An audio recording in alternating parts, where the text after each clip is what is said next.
tal? Soy Cintia y hoy en este vídeo me gustaría hablaros acerca de las misofonías. Misofonía significa odio al sonido, literalmente.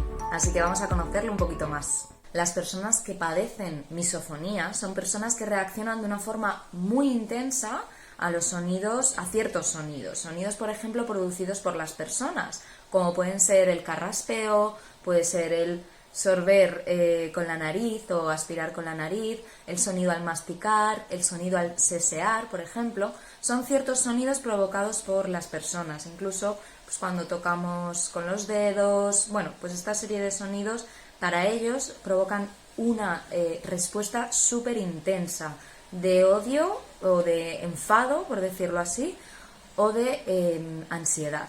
Entonces, no solo van a ser sonidos de personas, también pueden ser sonidos externos, ¿no? O exteriores, o de personas, pero que estén, por ejemplo, los vecinos haciendo sonidos repetitivos, el clac clac con un boli, etc.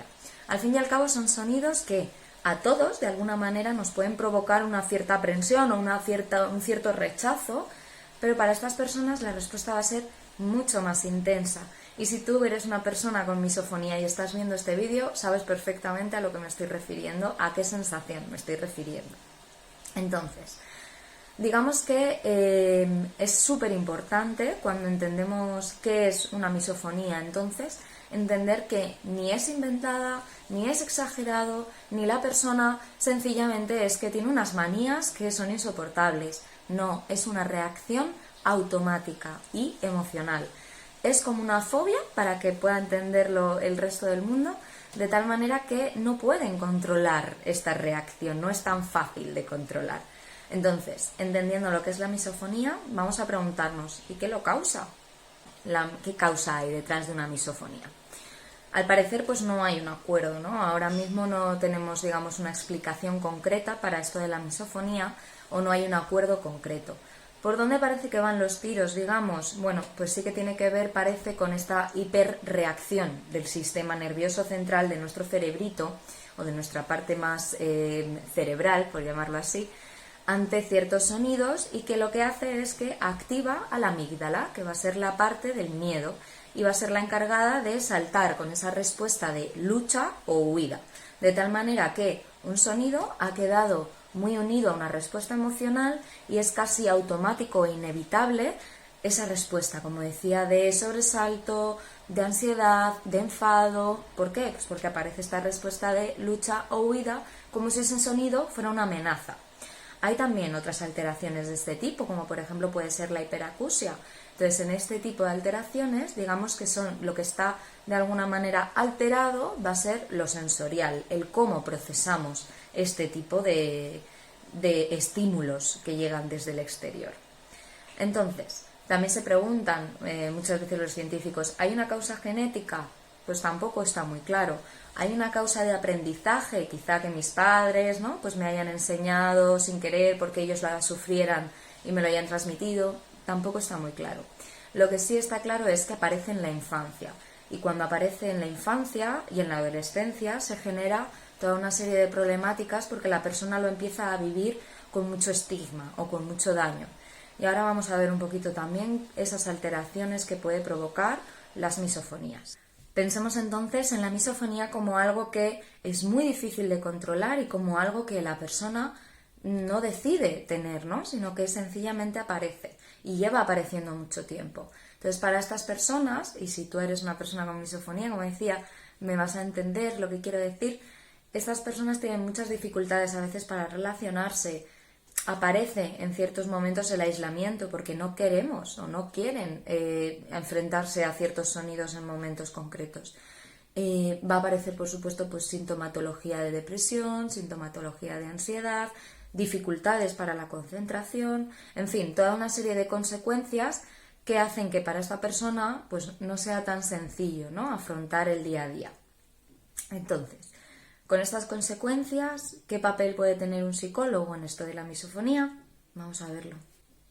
Bueno, pues en mi experiencia, al final, como decía, la misofonía provoca mucho estigma y provoca a veces vergüenza, ¿no? Es como esta sensación de cómo voy a decirle yo a alguien que intente masticar con la boca cerrada, qué vergüenza.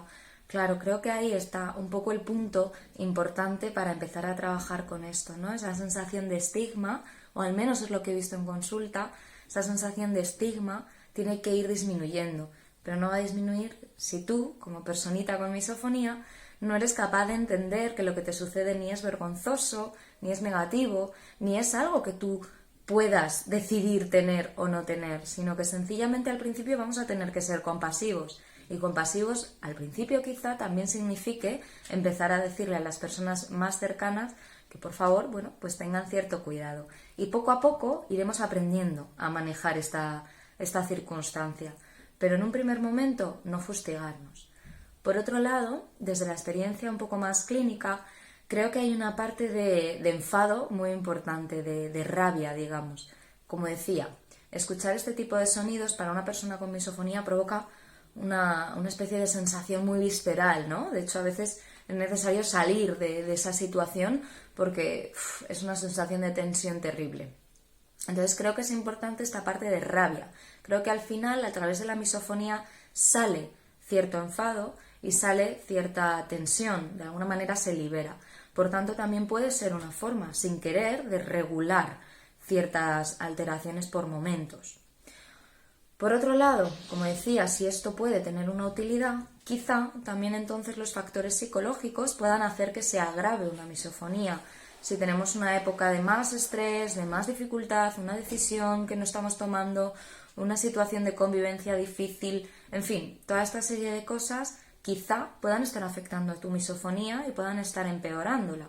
Por tanto, quizá sea importante también aprender a observar esta relación y que no sea solo a través de la misofonía como se libera de alguna forma tensión, sino liberarla de otras formas para manejar mejor esa misofonía. Por otro lado, también es importante esta parte del control. Se siente cierto descontrol alrededor de la misofonía porque nunca se sabe cuándo nos podemos encontrar con ello. Por tanto, sí es importante buscar como esos momentos, esas personas, esos lugares que te hacen sentir más seguro o más segura, porque sabes que con ellos está más controlada la misofonía. También es cierto que hay una parte curiosa en la que las personas con misofonía tienen más dificultad con personas cercanas. Entonces, bueno, pues va a haber personas con las que quizá por momentos pues no podamos, ¿no?, estar en ciertas circunstancias. Es doloroso, pero es cierto que quizá esa parte de autocuidado y de autobenevolencia empiece por, bueno, todavía no puedo estar en esta situación con esta persona, pero deseo muchísimo estarlo, por tanto, poco a poco lo conseguiré. Como decía entonces, esta sensación de un poquito de descontrol, ¿no?, pues bueno, podemos intentar sentirnos un poquito más seguros con nuestro día a día, entendiendo con qué personas mejor, en qué circunstancias mejor o peor, e ir programando poquito a poquito a medida que vayas teniendo más recursos, cómo quieres exponerte a estas situaciones. La autoexigencia también es otra parte que se ve muy relacionada en este sentido con la misofonía. Personas que se exigen demasiado, ya sea en lo laboral, ya sea en lo social, ¿no?, y por tanto tienen ciertas dificultades pues bueno, pues para admitir que esta circunstancia o que este síntoma les acompaña. Y os diría bastante autoexigencia tenéis ya con vosotras y con vosotros mismos, por tanto vamos a intentar no pensar que el mundo nos exige esa perfección y que no nos van a tolerar tener una misofonía, sino que sencillamente, bueno, pues vayamos confiando poco a poco en las personas y sobre todo en las personas que nos den esa sensación de creo que lo va a entender y empieza a compartirlo, que no sea un secreto, intenta que entiendan lo que está pasando para que tú también te sientas más acompañada o más acompañado. Y bueno, hasta ahí un poquito esa es la parte más de mi experiencia, digamos, más clínica. Ahora, ¿en qué consiste un tratamiento? Vamos a verlo. El tratamiento psicológico a priori, porque es cierto que parece que es el que más puede ayudar a una persona con misofonía, al menos así eso parece, va a ir dirigido a empezar a afrontar pues estas situaciones que a la persona le provocan una respuesta inmediata y muy intensa. Sí que podríamos empezar entonces con una primera parte en la que normalizar y comprender, como decíamos, este síntoma, de manera que no te sientas tan estigmatizado, tan avergonzado o avergonzada. De manera que, primera parte, normalizar, como siempre decimos, normalizar, aceptar y entender. Segunda parte, empezar a afrontar de otra manera esas emociones que hemos dicho que podrían estar relacionadas con el empeoramiento de la misofonía, desde el estrés, la ira, la ansiedad, la tristeza, etc. Entonces vamos a intentar manejar de alguna manera un poquito mejor estas emociones y para eso es para lo que podemos echar una mano los profesionales de la psicología, para aprender a manejar las circunstancias que rodean a esta misofonía. A continuación, también es cierto, vamos a intentar comprender la historia de este síntoma. Como decíamos, suele aparecer en la infancia o en la adolescencia. Bueno, habrá casos que sí, habrá casos que no también. Vamos a intentar entender en qué momento surgió, cómo surgió y qué respuesta tuvo mi entorno ante esto, porque eso también va a marcar muchísimo, claro, cómo vivimos esta misofonía. Si en mi casa lo comprendieron, me aliviaron y sencillamente me intentaron ayudar de la mejor manera, fantástico, pero quizá haya casas en las que provocase reacciones negativas, provocase malas caras o provocase esas frases de es que es tú siempre con tus manías, ¿no? O tú siempre con tus detallitos. Entonces habrá que entender también cómo se ha tratado esta misofonía desde que apareció tú mismo y tu entorno. Y en último lugar, por supuesto, vamos a entrar, una vez que ya tenemos esas herramientas, esa comprensión, vamos a entrar a afrontar la misofonía en sí misma, ¿no? Esas situaciones, hacemos ese listado de situaciones que quieres o que se quieren afrontar y poco a poco en este tratamiento vamos avanzando en estas situaciones. Siempre, como decíamos, con cariño, con compasión, con comprensión y con herramientas, por supuesto. Quizá muchas personas con misofonía ya han intentado afrontar estas situaciones, pero no es lo mismo afrontar las situaciones solo que afrontarlas al menos acompañado y con otras herramientas. Para eso es para lo que están los profesionales de la psicología, digamos, en el tratamiento de la misofonía.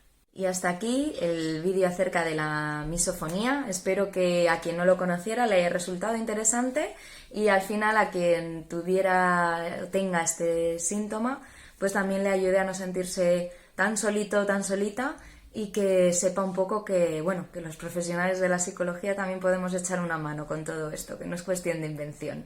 Así que si te ha gustado, compártelo y bueno, espero que vaya todo fenomenal. Desde aquí un abrazo y nos vemos en otro vídeo. ¡Chao!